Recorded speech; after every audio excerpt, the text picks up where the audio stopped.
full correction or limited correction. So, Jason, please take it away. Awesome. Thanks, Izzy. It's great to be here with everybody. I've tuned into a bunch of these over the years, but this is our first one kind of participating in. So really excited about that. Glad that the Cleveland Clinic is part of the Seattle Spine Foundation family. So really thanks, guys. I have two outstanding fellows with me today. Like Izzy said, I've got Wyatt Vandervoort, who came to us, orthopedic fellow from UC Davis, is going back to UC Davis, is going to start his academic practice there. And then Mohammed Hatzapadzik, who is from MGH, neurosurgeon in Boston, and he's actually going back there as well. So I thought it'd be kind of fun to talk about a topic that's kind of near and dear to my heart. I know Izzy's heart, probably all of our hearts, in terms of taking care of complex adult deformity patients, and just kind of skim the surface in terms of thinking about when do we kind of do a complete correction, deformity correction, or when do we do something or consider something small. And I'll tell you, I'm 12 years into practice, and this is something that I think challenges us. And I think the more big surgery I do, the more I'm thinking about trying to do smaller surgery. And I'm sure Izzy will kind of agree with that too. We put these patients through some pretty big operations. Um, these are my disclosures, none of which are relevant to the contents of this talk. As deformity surgeons, I think sometimes we kind of use this mantra of, right, is go big or go home. But I think it's really important, particularly for the residents on, the fellows on, junior staff, or really any of us to realize that that's definitely not true for every case. And I think we have to be very critical of kind of how we approach these patients, and think about kind of what we offer them. So I'm gonna give about a 10-15 minute just kind of introductory kind of lecture, I guess, so to speak, just kind of really highlighting some of the ways I think about this, what I've learned over the past 12 years, and then we'll get into some cases and obviously hopefully just have some good discussion. The population is aging. We know that the population aged over 65 is projected to double by the year 2050. So spine surgeons, we're only going to get busier and busier as time goes on, as the population ages, particularly for deformity surgeons. It's estimated that approximately 30 to 50% of these people over the age of 65 will develop a degenerative scoliosis. Many of these patients, I'd argue probably most of these patients, don't have any significant pain or disability associated with their deformities, and they're relatively mild, but some of these patients do have significant pain, disability associated with the deformity, and that's kind of really what we're going to talk about today. Jason, So we're not this is a seeing any common slides. problem. Do you have any slides you're putting up yet, or we're not yet because we're not seeing them? You guys aren't seeing, oh yeah, oh, that's weird. Jason, make sure you share your screen on the lower. Let's see. Sorry, guys. I thought it was shared. I didn't realize that it was unshared when that went on. I'm really sorry about that. So give me 2 seconds.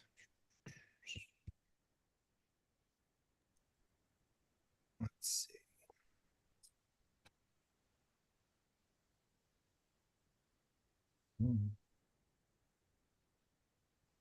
Okay. Is that better? Yeah, just put Yep. it in full Yeah, full yeah, I view, got and you. we're golden. Perfect. Thanks, Jay. Sorry to interrupt you. No. Thank you. I'm really sorry about that. I know we shared it before and I thought it was still up, and I apologize. So no reason to kind of repeat this. Disclosures, obviously, just some intro slides. So this is a common problem, right? We see patients in clinic like this all the time. And in my mind, when I kind of start thinking about, okay, do we do a deformity operation on these patients? Do we consider a limited kind of decompression, short segment fusion? These are really kind of, I think, the four things at least that kind of go through my mind. Is there a clinically significant deformity? Is the patient complaining about a postural issue? I think that's a big component of, at least in my treatment algorithm, in terms of, all right, am I going to do a big operation on this person, or am I going to do something relatively small? What are their symptoms? Obviously, how much of their symptomatology is related to their deformity, their back pain, how much leg pain do they have, what are the sites of neurologic compression? I think that's all really important when you start looking at imaging studies and deciding, okay, can I get away with something doing something smaller, or do we have to do something bigger? What are the risks and benefits, the pros and cons of kind of each of those options, right? What's the pros and cons of doing a bigger operation on that person? And then what are the pros and cons of obviously trying to consider something doing small? And then I think a really important question is, can the patient tolerate a big operation? Obviously, I think these big operations are associated with pretty significant morbidity and even mortality. So I think we have to be very careful as how we think about this. So, I think sometimes it's pretty obvious, right? If someone like this comes into our clinic, and they are debilitated by their back and their leg pain, and they have this pretty significant, obviously, coronal and sagittal plane decompensation for them, their degenerative scoliosis. Obviously, I think these patients are the ones that tend to kind of benefit from bigger operations, and really they're sometimes our happiest patients, even though we put them through these enormous operations. They're so debilitated before surgery. I think a lot of times these really are kind of our happiest patients if we get them through these surgeries and minimize risks. But I think a lot of times it's not so obvious, in my opinion. We all see patients like this every day who kind of come in and they have a degenerative curve and they're, for the most part, relatively well balanced. And they have multi-level stenosis, and their complaints are, some back pain, some leg pain, and we're trying to kind of sort out, okay, what do we do? What do we do for someone like this? And for the residents and fellows on this live and who watch it later, I think always ask yourself really three questions. What are the goals of surgery? Right? What are the treatment options, obviously, to accomplish those goals? And then I always ask myself, what's the smallest operation I can do that accomplishes the goals of those surgeries?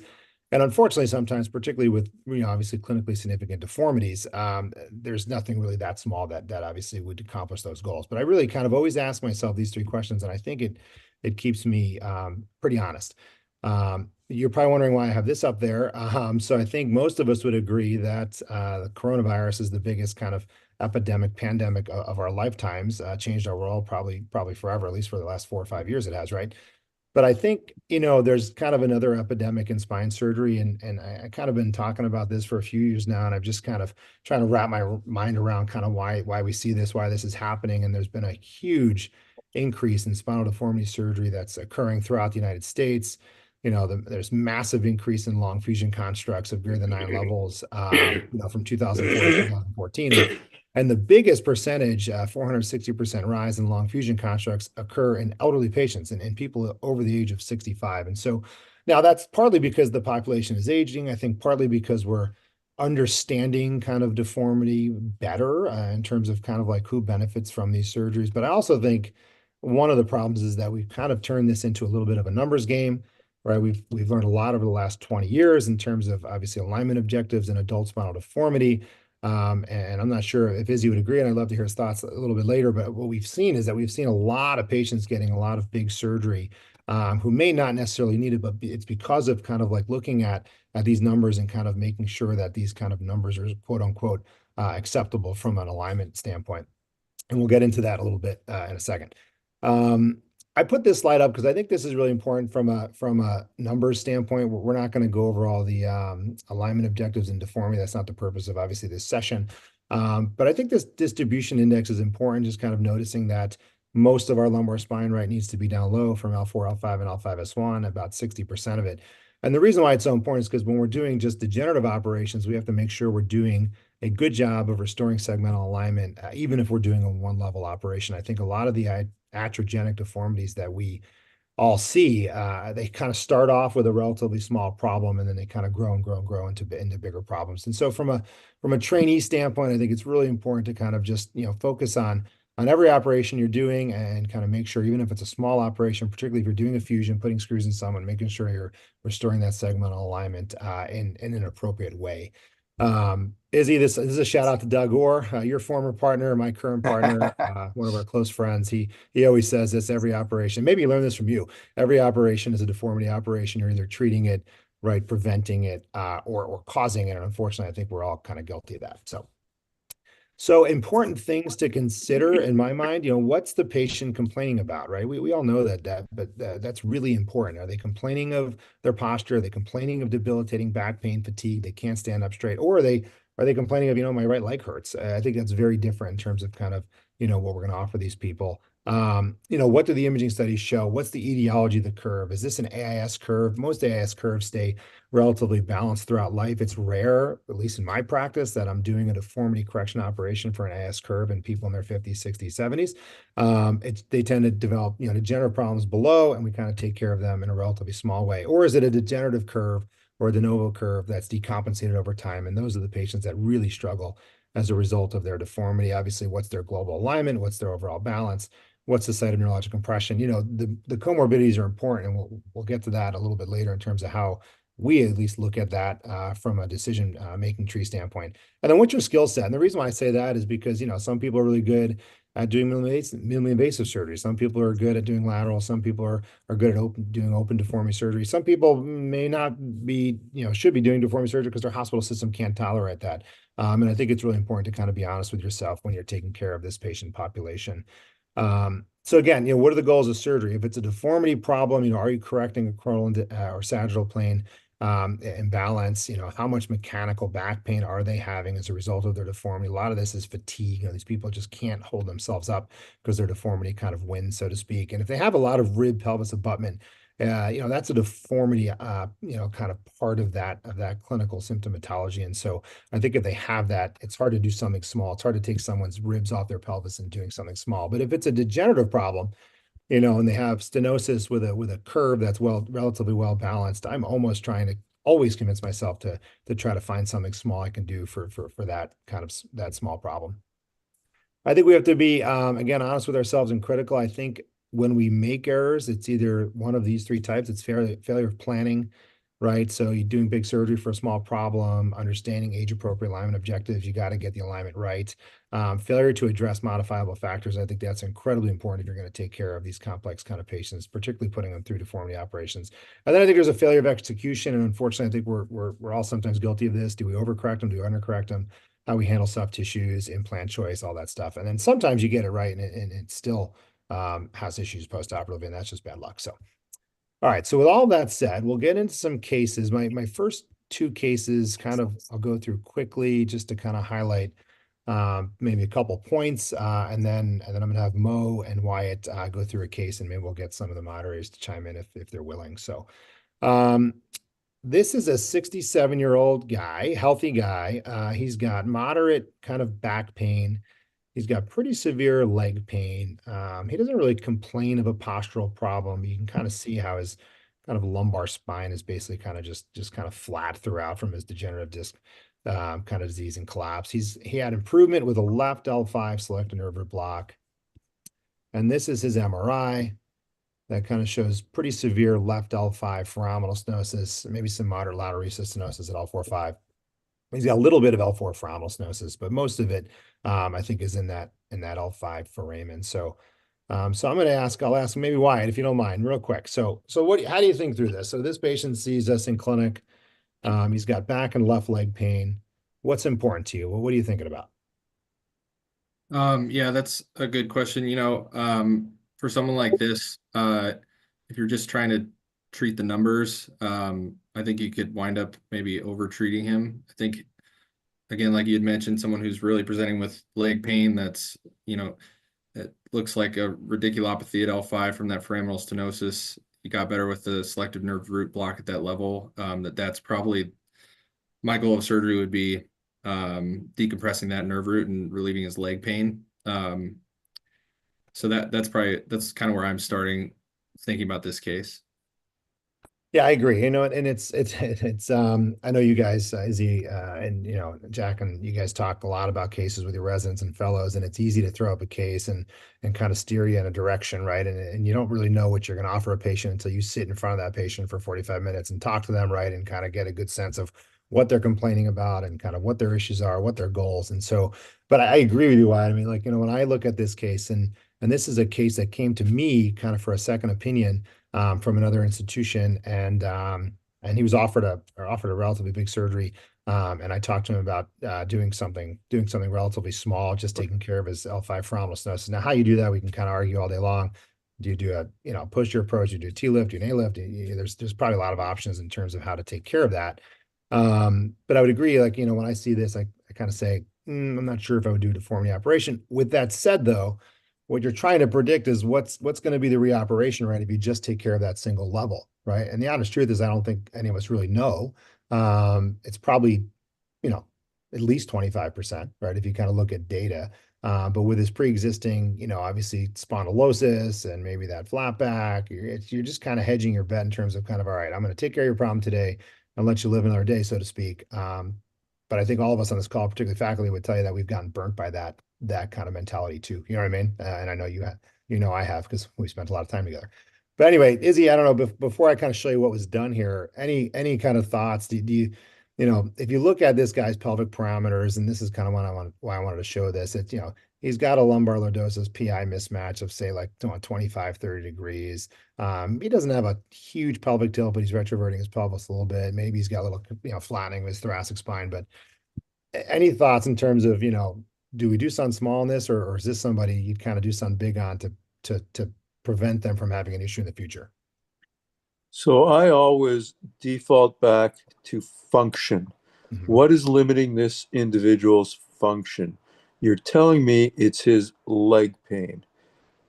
Using the philosophy of symptom-specific surgery, that's what I would move towards. That's what I would try to address in the most appropriate, least invasive way. And if you've got a selective nerve root block that's telling you it's I can't remember what side you said, left or Yeah. right L5 nerve root, left L5 nerve root, yeah, I would gear my treatment to decompressing that nerve root in the least invasive, most appropriate way, and ignore the x-rays and the numbers and everything else. Function, symptom-specific surgery, least invasive, most appropriate technique. Yeah, I love that. Symptom-specific surgery. I love that. I don't think I've ever used that, but I really do love that kind of saying, because you're absolutely right. And if this were me, right, or if this were my brother or my father, what would I want? I'd want someone to take care of my left leg pain. That's honestly kind of how I think about it. Now, I'll show you what was done. And actually, the guy kind of disappeared. And kind of this is what was done for this guy for that kind of symptomatology. And so here's the thing. His left leg pain went away because his radiculopathy was treated, but it's just a bigger surgery. I think that this person probably didn't necessarily need. Now, anyway, So all right. so look, just go back to that for one quick second, and look at those X-rays critically. Is the deformity even addressed here? Yeah, that's a great question. I would argue I agree with you, probably not. And so, yeah. I think this was just an aggressive approach, thinking that this was truly deformity and not listening to the patient. So Yeah, I agree. I agree. And I've used this case as an example before, just to kind of highlight how, it's easy, I think, to get caught up in these numbers and you lose kind of track of what's important, like what you said, symptom specific kind of surgery with a, kind of let me do the smallest thing I can approach. And sometimes you can't do a small surgery depending on what the problem is, and we'll get to that in a bit. But I agree with you. So for the residents and fellows and all of us. So Jason and Izzy, what would you have done for this patient? Yeah, that's a great question, Eric. I personally, I probably would have done an L5S1 TLIF, transforaminal hormone infusion. I mean, I think you can make the argument of doing an ALIF here. Personally, one level disease, I'd probably do a one level TLIF. This is a great case for orthopedic principles. This is an OIF, an OIF, open internal fixation. As we know, the ortho community knows ORIF, reduction. So the reduction was sidestepped here. So OIF, great OIF case. Yeah, Jens, how are you, bud? Thank you. Hello there, Jens. Completely agree with you. This is the classic disagreement between deformity surgeons and degenerative surgeons. So it's kind of good to be in a practice where you have both. And we snipe at each other all the time. But here again, somebody is getting carried away trying to play a numbers game for someone who has single nerve root irritability. And the nice thing about doing the smaller surgeries, you don't burn any bridges. If later on he becomes progressive deformity or there's another issue, you can still always do the long operation. But why not fix what the guy came in for instead of extending it for so many levels where you get other potential issues down the line? Are you sure it wasn't done by a neurosurgeon, Jason? Because they tend to like to do OIFs. Hey, Rod, how are you, pal? Good. Yes, I believe this was done by a neurosurgeon outside of the Cleveland area. Here's a neurosurgical colleague. He's our NAS fellow, Dr. Ahmed. What did you want to do, Ahmed? I want to do foraminectomy for L5 nerve root. So our official NASP fellow neurosurgical colleague just wanted to do the decompression also. The main problem is leg pain, and the low back pain is not the main problem for the patient. That's why correction is not needed. All right. This is my opinion. So neurosurgical honors restored. I love it. So Yeah, and I at don't the disagree risk, with you. I personally, I have a hard time kind of, decompressing the L5 foramen if that foraminal stenosis goes way out laterally. Now, I don't do any endoscopic surgery. I'd be curious if any of you guys do, because I do think that that's a potentially really good option, and you could do a better probably L5 foraminotomy with an endoscope. That's the only reason why I'd say I'd probably do something a little bit more aggressive, take the facet off, really trace out that root. But that's kind of how I would approach it. But yeah. So at the risk of undermining my reputation, this is a case that I would send to Peter Derman, one of our colleagues, for at first at least an opinion. Can you focally decompress that foramen endoscopically? And if he says yes, go for it. If he says no, then we open up the menu of other methods to do that. Izzy, I had a case just like this, and not the diffuse change above, but with severe foraminal stenosis. And I sent it to Peter, and Peter said the problem is that, the scope is 8 millimeters, and he's concerned that there's not enough working space for him, especially you see that foramen is almost completely closed down and the nerve root, surrounded by the superior facet, a little bit of the disc. And he just felt there wasn't enough working room for him to get in there and shave things down without injuring the DRG and the nerve root itself. Absolutely. That's why I would send it to him to evaluate. I'd probably also get a CT scan before I sent it to him so we could look at the bony margins. The worst that happens is the patient gets an extra visit to another surgeon. The best that happens is he gets an endoscopic decompression that's successful. yeah, Izzy, I agree, which I think all of us would agree that's the smallest operation that would work for this person for his L5 or Dick. And if you've got a good endoscopist who can do it, I completely agree with that. Jack, I love what you said before. I mean, you could always do more if you need to. Obviously, our goal is to kind of do the best operation for that particular problem, like as you said, symptom specific, that's going to give them long-term relief. But at the same time, if there's something smaller, I think we can offer people. I think it's worthwhile to do that. I always tell patients, it's not normal to have 24 screws in your back and there's no going back, right? You can't go back from a T10 to pelvis. The only thing you're going to do is potentially fail above that and then have something bigger. And unfortunately, I've seen a fair amount, and I know Izzy has too. People come in who end up being fused C2 to pelvis for issues like this, and we got to try to avoid that if we can. So that's what 10 plus years of practice teaches you. That's exactly right. That's exactly right. Any other, Mo or Wyatt, any comments or thoughts or questions before we kind of move on?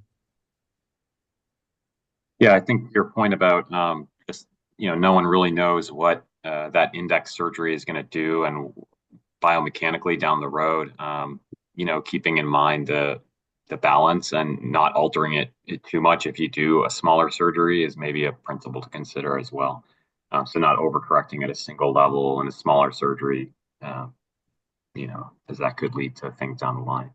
Yeah, I agree with that, Mo. That's a good point. So when we talk about segmental kind of alignment, it doesn't mean that you kind of get over aggressive at a segment because you think that's going to protect you in the future. If anything, it may actually cause more issues. I would agree with that. I think there's still a lot we're learning about that too, biomechanically, finite element analysis, all that stuff. So, but I think that's a good point. All right. I'm going to go through this one pretty quick because I want to get to the cases that Wyatt and Mo put together. So this is a 68-year-old female who complains of severe leg pain, right? So she's got severe leg pain, right greater than left. She's got this degenerative curve. Unfortunately, I'm sorry, I don't have the Scully films in here, but I could tell you that she stands up, pretty well. She doesn't have a significant coronal or sagittal plane, imbalance or decompensation. This is her lateral x-ray. You see the spondy at 4.5, and she's got pretty significant obviously rotatory subluxation and some translation at 2.3 and 3.4.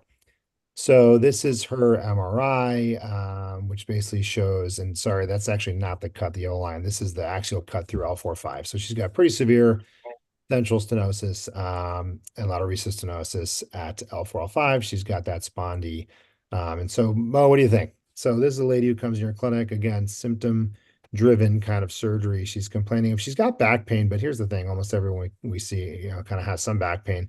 Back pain is not her primary complaint. It's mostly her leg pain. What do you Yes, think?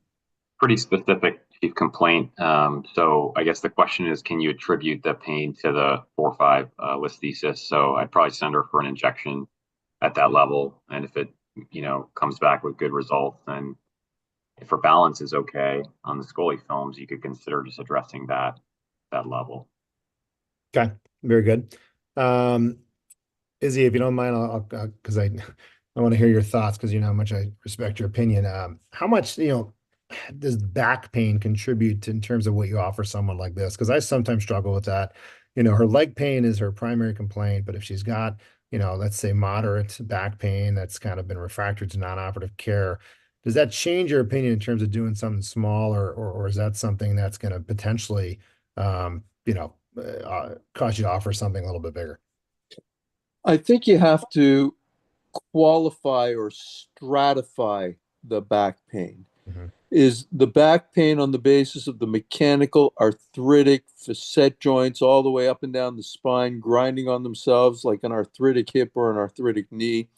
Is the back pain because she's coronally or sagittally imbalanced with muscle fatiguing and overwork of the ligamentous structures trying to hold it all together? Or is the back pain a supratentorial issue that she's Mhm. compensating for and embellishing that? So you really have to talk to the patient. And this is where I think a psych eval really helps get through that with the patients and trying to qualify just what the etiology of the quote back pain really is. In this case, I really want to see what her sagittal x-ray looks like, her lateral x-ray looks like. I suspect she's probably got a thoracolumbar junctional kyphosis there, which would probably lead me to be doing a little bit more than just the one level in her. But that's just speculation. As you pointed out, you have to sit with the patient, talk to the patient, examine the patient, watch them move, and then you come up with the menu of options. And we all say, we want to do the least amount of surgery, but you've got to do what you need to do. And doing the least amount of surgery may be addressing a thoracolumbar junctional kyphosis along with a 4-5 listhesis.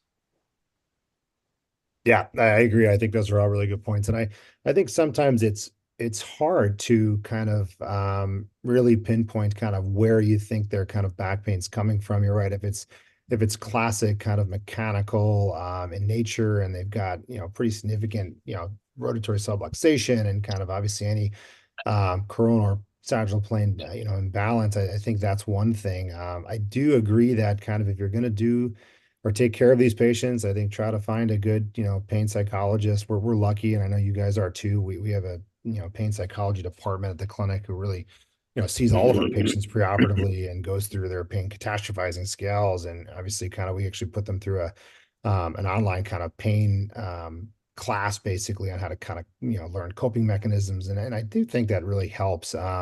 But for someone like this, and again, I'm sorry I didn't have the Scully films, but I sat in this talked to this lady for a long time, and it seemed like her leg pain was obviously her driver of kind of her pain and disability. So I did a relatively straightforward, simple surgery. I just did a push soft fusion on this lady. And the interesting thing about this lady, which is why I wanted to show this case, is that I actually saw her about 3 months ago, and she's 7 years post-op, and she has not decompensated at all, which kind of surprises me. And she's done very, very well from a leg pain standpoint and a back standpoint. She's kind of this petite woman who kind of stays active and does her Pilates. And so I think on this one, I think it was a win because we did something small and so far it's lasted. Brilliant. And that's really a great case, Jason. The question is, how many times do you win, and when do you not win? I mean, when you showed that, I'm thinking, okay, she may break down to level above, but that is amazing. And I've seen other patients very similar, and then other ones break down within a year or two. Yeah, Rick, I think that's a great question. And I haven't figured that out. I'd love to figure it out. Maybe Izzy has, but You're right, because you could take care of 20 people that's x-rays look like this, and they're similar, similar patients, and maybe seven of them have pretty long-lasting results, maybe seven of them have midterm results, and then some of them, we've all had patients where you do an operation like this, and 6 months later they're symptomatic in an adjacent level that didn't seem to be symptomatic preoperatively, and that's frustrating for patients. It's obviously frustrating for us because we care about our patients. And I don't know how you predict that. And if we get to it, I have a case that I'll show you, similar sort of thing where I did something relatively small, try to avoid something big, and I ended up doing something big about 8 months later. So I mean, it's a great question. outside of our group, this would be a long fusion. Izzy sees it all the time. Mhm. All right, Wyatt, do you mind? I'll turn it over to you, bud. All right, yeah. So this is the next one. This is a 76-year-old. It's actually a male. Sorry. He's presenting with a handful of complaints: back pain, left greater than right leg pain, radiates down the leg into the top of the foot. When he stands up, he notes that after a short period of time, he has some buttock and thigh heaviness. Gets better with position when he's leaning forward or sitting down, but he also is, in addition to that, describing activity-related back pain, sort of just difficulty maintaining an upright posture. There's a component of that being maybe from his legs, but also a component of that definitely from like a muscle fatigue standpoint. There's his past medical and surgical history. Notably, he had interspinous process spacer devices placed a few years ago, and then a cervical laminoplasty for myelopathy. Social history, it's important always, especially if you're ever considering a bigger operation, knowing, they're smokers, they have any comorbidities, if they what their social situation and support group looks like. And then there's his previous treatment. He's kind of tried everything. Epidural steroid injections maybe gave him a little bit of relief initially, but serial injections haven't really done much more for him at this point. His exam, I mentioned that, his BMI is in a normal range. He's well nourished. He looks healthy. He's not cachectic. He's not morbidly obese. Another factor, nutritional health, that's important when considering large operations. And it's one thing that I know that Dr. Savage mentions and other surgeons at Cleveland Clinic talk about is actually make them stand up and have them try to stand as upright as possible, and take away their compensatory mechanisms in doing so. So have them extend their knees and their hips and see if they're able to maintain an upright posture. In his case, he was not. He had difficulty with that, and he also had a truncal shift to the left. Otherwise, he was neurologically intact.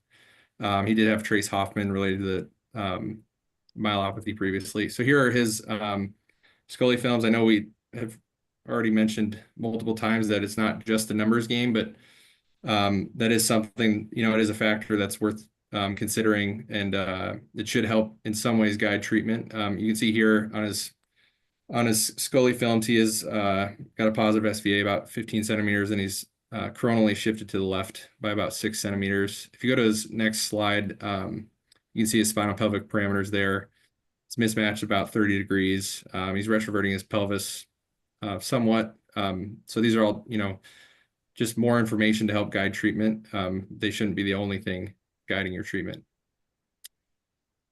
Here's the CT scans, vacuum disc phenomenon kind of diffusely throughout the lumbar spine.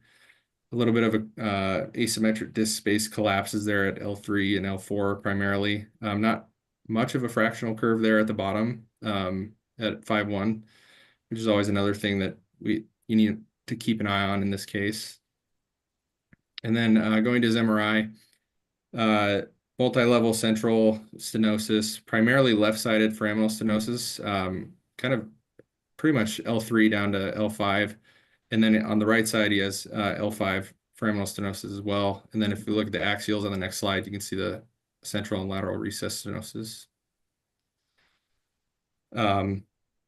So, this case, a little bit more of a mixed picture maybe. He does have sagittal and coronal imbalance, but he also does have a lot of sites of neurologic compression. I think on the next slide, something that Dr. Savage treatment. Yeah, I don't think the next slide has the treatment right away yet. It doesn't give it away. All right, good. Again, things that Dr. Savage harps on every day with us at work is identifying the goals of surgery and how you're going to address them, and then ideally, if you can, how to do that in the most minimally invasive way possible. I don't know, do you want to open it up to discussion at this point, or do you want me to show what we Yeah, have? no, yeah, for sure, Wyatt. It's a great case, and obviously he didn't get much relief from his interspinous process spacers, right? For his severe stenosis. You know, we can talk about obviously the validity of kind of those devices, but the question I have for kind of a patient like this is, and I'm just in my mind is, why is he standing this way? Is it from a structural deformity or is it from his severe stenosis? And sometimes it's a little kind of hard to tell. I think, some things I look at, what do they look like? Kind of on a supine MRI or CT, if they kind of, completely kind of correct, I think that's really helpful. Also, if they're not retroverting their pelvis on their upright x-rays, I think that's another thing that kind of tells us that they're not really compensating or trying to compensate for their deformity. And maybe they're standing that way as a result of their stenosis. I'm not saying that's this case. I'm just kind of, pointing that out. Also, look at their hips, right? This guy's got some moderate hip arthritis. Make sure he doesn't have hip flexion contractures. Those are just things kind of that go through my mind to say, all right, let me make sure I'm not missing something before I consider something, a little bit bigger. Izzy, any other thoughts that when you kind of look at this? All the points you just brought up were running through my mind, but there's one other thing here. If you look at his CT scan again, I'm concerned about his bone quality. Yes. So I'd want to make sure he's worked up with that, see what's going on. Those look a little bit more than just degenerative issues there. He's got that biconcave collapse at 4. You can see end plates starting to collapse down. He may be someone that's going to need to be on some kind of osteoporosis treatment at some point. And then the other item is, you can see the calcification in his vessels. That's going to a certain extent, dictate how I'm going to treat him as well, depending on what I decide would be the most appropriate surgery for him. Yeah, really good point. The CT, obviously DEXA scan, I think still remains the gold standard, but I think a lot of us are using Hounsfield units, right, on the Yeah. CT. And if I agree, as you when I first saw this, I'm kind of like, oh boy, I bet you this is in the 70, 80 range. I mean, it's probably really low. Yeah. Now, why did you, I'm sure, obviously, I know this was done here and we have a pretty robust perioperative optimization kind of, protocols and stuff like that. But do you know if this person was on a anabolic agent or was put on one? Yeah, I was gonna mention it. He was treated with an anabolic, and had a DEXA scan preoperatively. So, I think it just shows, the multidisciplinary approach, to patients like this, but he was appropriately treated for his osteoporosis. Yeah, perfect. Yeah, I think it's really important. I mean, if we're going to offer these people large surgeries to correct their deformities, I think we have to do everything humanly possible to try to minimize, right, the risks. And we, all of groups like ours, we talk about it all the time, and it's important to have a multidisciplinary approach. Obviously smoking cessation, weight loss programs. I think bone health is an incredibly important. Nutrition, like you had mentioned, pain psychology, all the above. It's a process. And for the people on the call, I'm sure you know this, but if you're going to have someone on an anabolic agent, I think the data would suggest at least 3 months. I think most of us would argue probably at least 6 months prior to surgery, and then most of them are continued for a total of 2 years. And you have to work really closely with your bone health providers to kind of help manage this. I mean, we're personally not ordering these medications or getting them approved, but we have people who help us. So, okay, so let's see. All right, yeah, so I have this on here. When you think about optimization, at least for me, it's medical and bone health, and this is kind of what we were just saying.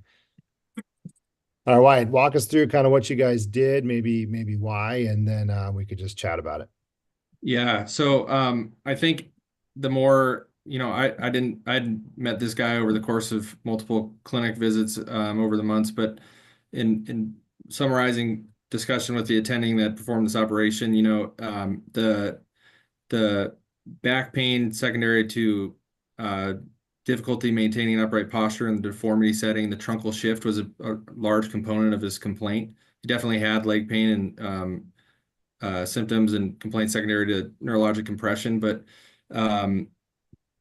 given just the extent of his back pain and how much that was an issue for him, in addition to needing to decompress multiple levels, essentially kind of L1 to L5, we elected to go with a little bit bigger operation.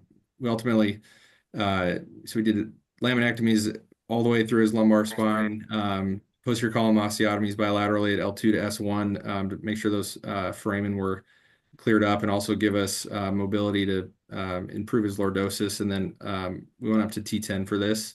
To address the coronal imbalance, we used the kickstand rod through a second iliac bolt, help distract against the primary rod and sort of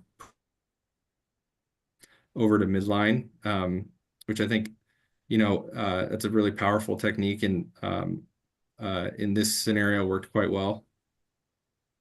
Yeah, Wyatt, talk me through that a little bit more. Only because and this looks great.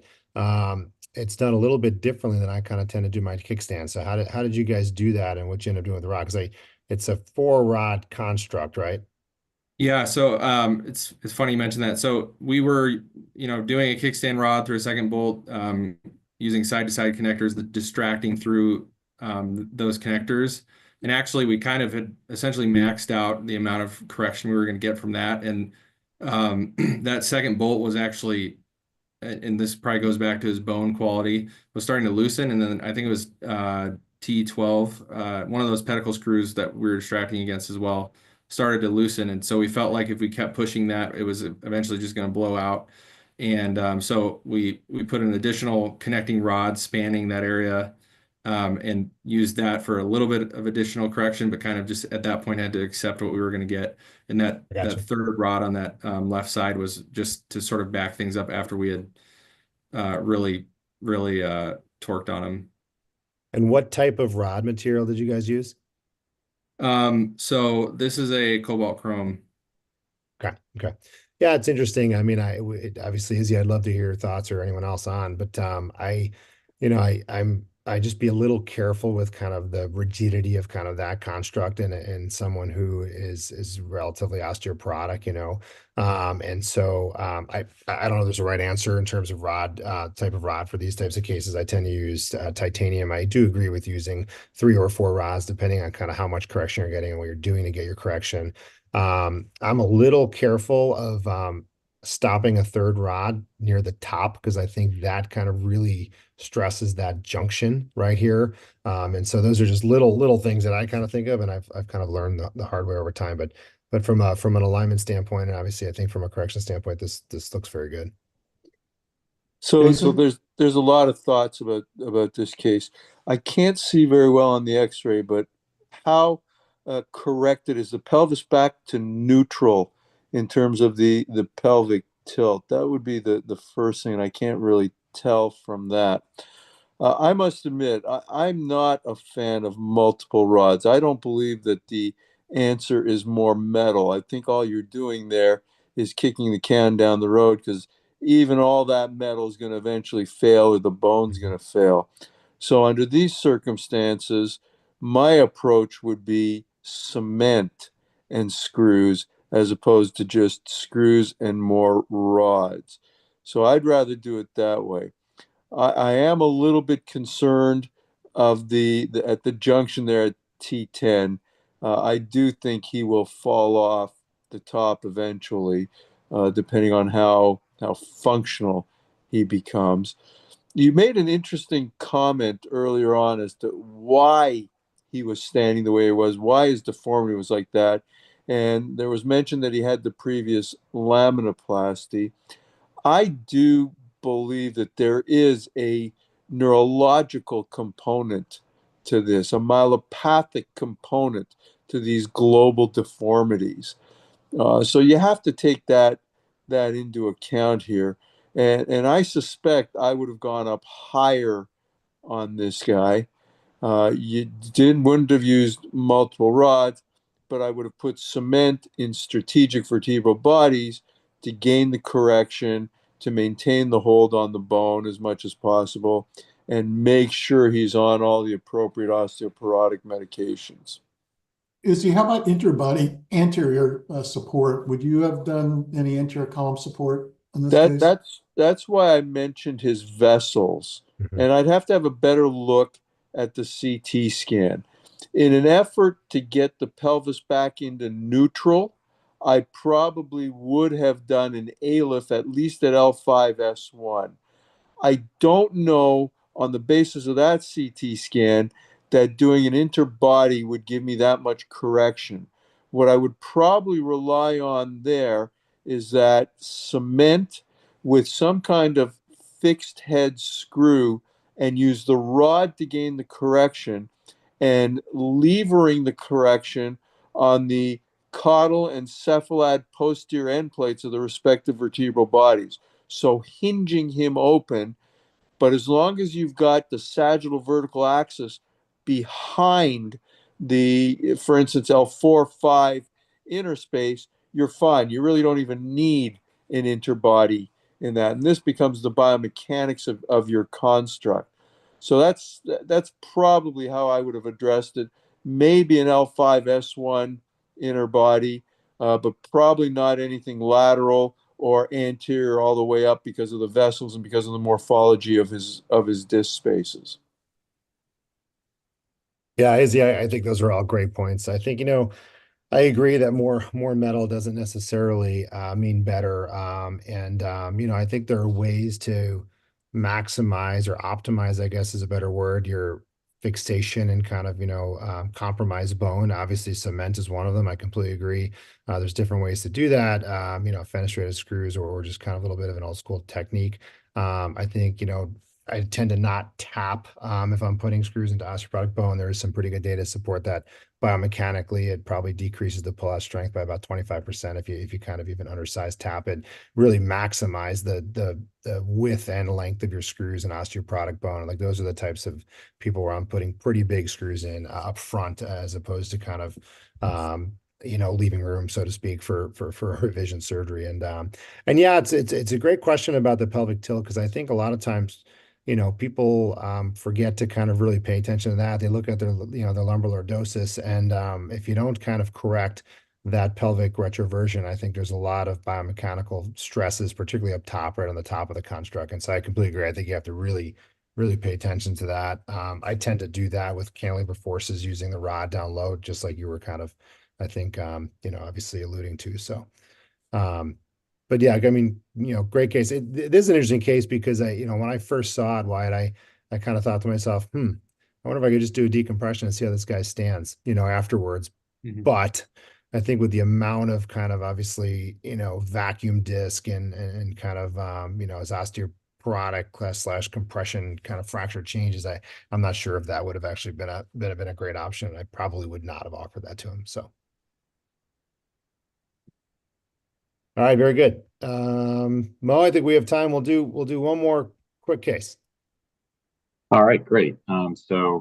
This is a 66-year-old lady who's an internal medicine physician, otherwise healthy.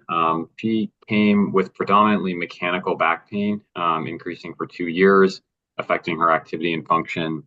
She had intermittent leg pain, left greater than right, and some paresthesias, full strength and sensation on exam.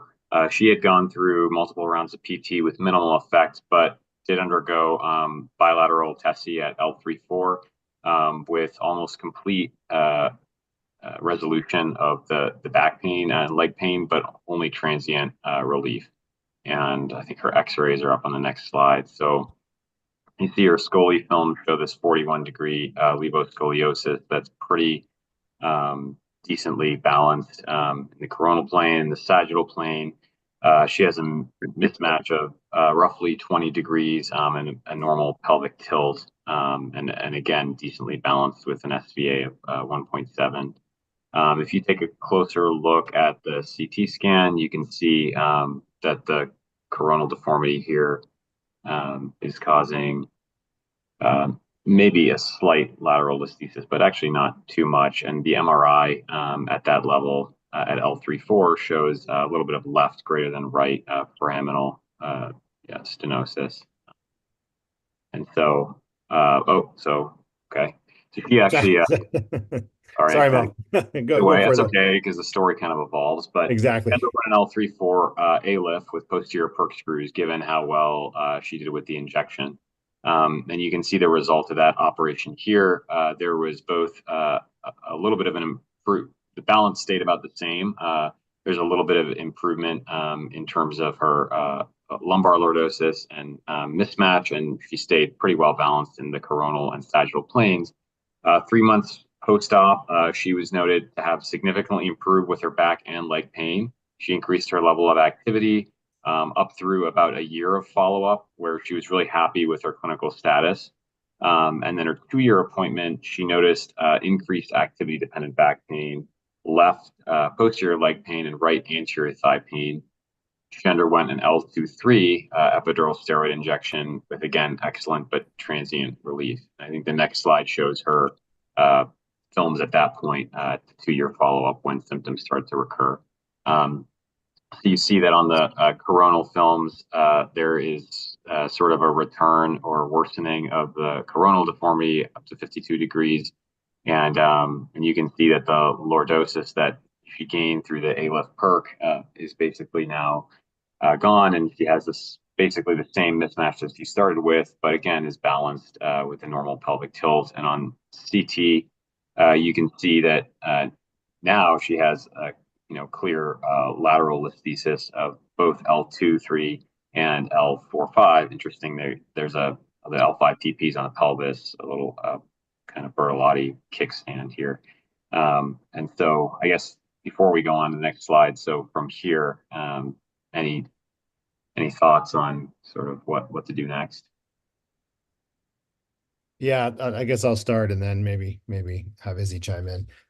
Yeah, good case, Mo. I mean, obviously, I think the 3-4, ALIF lateral, however you want to do that, posterior, kind of for that one short segment problem, gave her relief for a couple of years, and now, she's starting to decompensate a little bit, right? And 1-2 looks concerning to me too. Obviously, 2-3. I think the Bertolotti's kind of helps down the bottom. It almost looks like 5-1's kind of auto fused, but 4-5 obviously is pretty spinalogic too. This is when you kind of have to spend a lot of time, right, with the patient and kind of really get a good sense of what is bothering them, right? Symptomatic treatment, like Izzy was saying. And if you can convince yourself that, her problem is from, the adjacent segments, let's just say 2, 3, and 4, 5, I think it's very reasonable to consider doing something small with the knowledge that you're not going to obviously correct kind of right this deformity or posture. I'd be really careful to make sure that her ribs on the right hand side are not starting to cause a problem. They look like they're kind of starting to settle.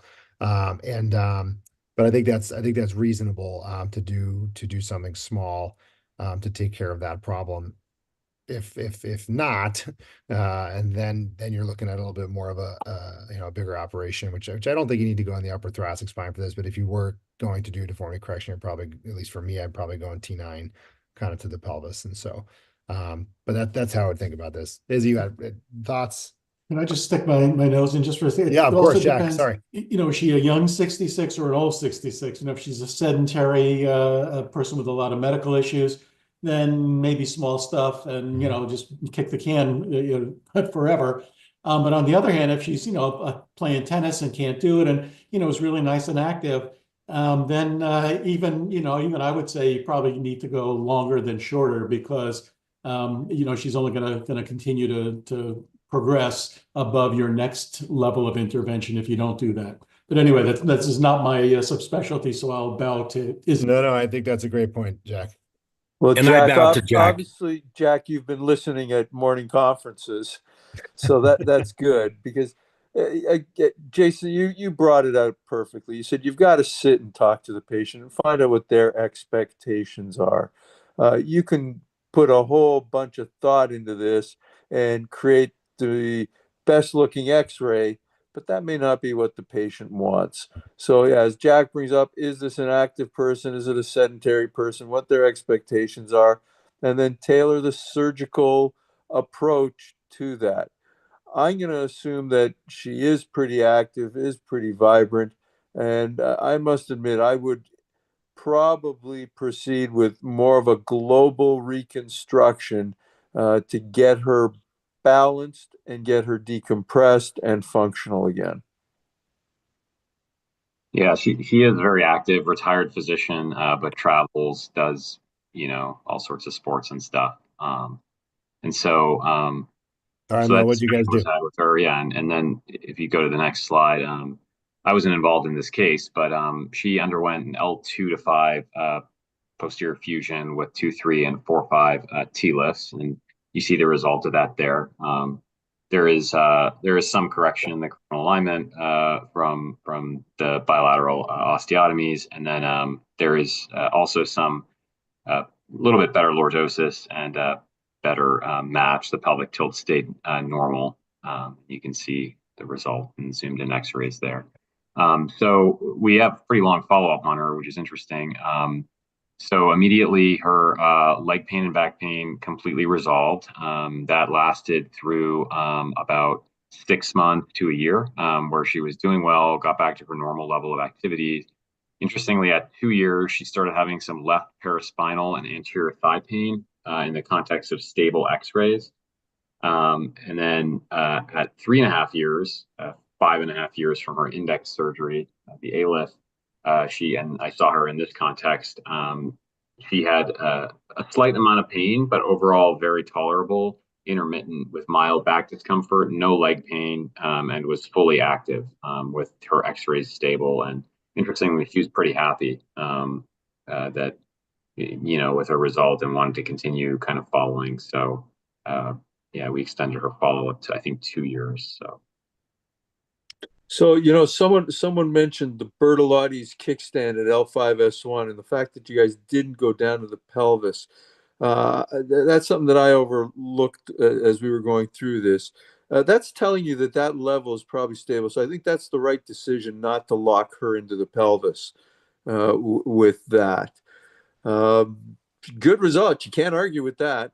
You addressed what her symptoms were and you fixated. Now, if you put up that X-ray anywhere without the contextual background, everyone's going to criticize that. They're going to say, "Look at this. That doesn't look good. That doesn't look good. This is off. That's off." But that's not what matters. What matters is what the patient is doing. In this case, what this internal medicine colleague of ours is doing, and how much respect she's going to now have for spine surgeons. Izzy, now you mentioned that you would do something more global. Would you have gone higher? I think I would have on the basis of looking at the X-rays. Now, again, I haven't seen the patient, but just looking at the X-rays, I suspect I would have gone up higher on her. Be completely honest, when I saw the X-rays before seeing the patient in clinic, I thought we were going to be discussing, a revision surgery in her. But then when I saw her, she's pretty happy. So yeah. Perfect. Don't argue These are with great cases, success. Jason. No, thanks, guys. And I know it's time. It's 9 o'clock on the East Coast, obviously 6 o'clock on the West Coast.